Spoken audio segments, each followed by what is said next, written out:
Nicholas, thank you for joining us here at the JFF Horizons Conference. And it's great. I mean, this is all about the future of work. It's been about the future of work. So let me start out because you guys look at the future of work very sort of explicitly in some of your publications and outlets. And you started out calling the newsletter focusing on this, on the future of work. And then you have recently sort of renamed it Axios Future. Is that to talk about the sort of ubiquity of this phenomenon? I mean, what is if you look at a person's identity, it's so centered on their employment. Sort of what do you get up every morning and what do you do separate from your family and your relationships with other people? Sort of you have a job and an occupation. And as we did more future of work stories, we saw it tied to everything. All of these massive trends that are impacting the United States when it comes to opioid addiction, the rise of populism and anti-globalist sentiment, those are all tied to the changing nature of work. And so literally we just dropped the future of work and we call it the future because it touches all of these kinds of topics. We have a full, an incredibly wide remit centered around this of how is the people's relationships to their jobs changing. What do you think the tone and tenor of either Axios audiences is or just the sort of the general public? Is it, it'll never happen? Is it just anywhere along that spectrum? There is an incredible, not quite alarm, but sort of a worry that we might not be ready for this as it comes very quickly. But there's also an incredible opportunity. There are lots of people who are fascinated by this topic who say that this is an amazing chance to change the lives of millions of people and prepare the United States for the next century. More so than other countries, because many other countries are going through this exact same thing, are encountering these exact same challenges, and so will the United States be prepared for the next 100 years on the world stage? And I think many people see this as a great chance to change the way we train and educate workers.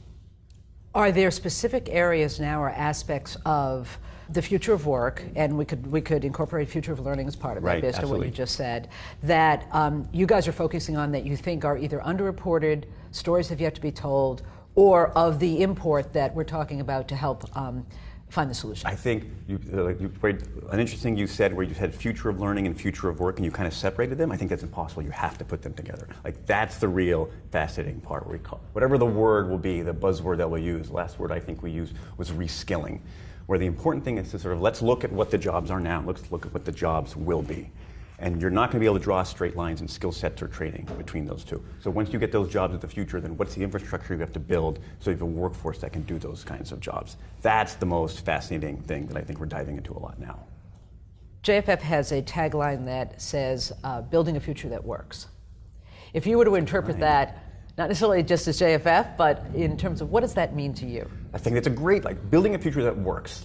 The way I would use the word works there is that the people having jobs, people working, there is this school of thought where it's we'll live in a fantastic utopia where no one will have to work and we'll have universal basic income. Maybe, but there's a big space to get there. And I think it's very important. I think we look at this from a sociological standpoint, which we look at in our future newsletter, is that it's important for people to have valuable jobs, to feel like they're getting up in the morning and they're doing something with their time that's worthwhile. A future that works. That's people that works. And that means being able to understand the jobs that will be there for them to do and make sure they're prepared to do them. This is the Titanic question that needs to be answered over the next century. I mean, it's a question that Europe is trying to answer. It's a question that China has a 50-year plan to try and answer. And I think now it's dawning on people in the United States, people on the ground like yourself who are solving this every day, and day in and day out, and at the federal government, and in Washington and in New York, and people who have billions of dollars at their disposal to sort of okay, this is a problem that we need to start trying to solve.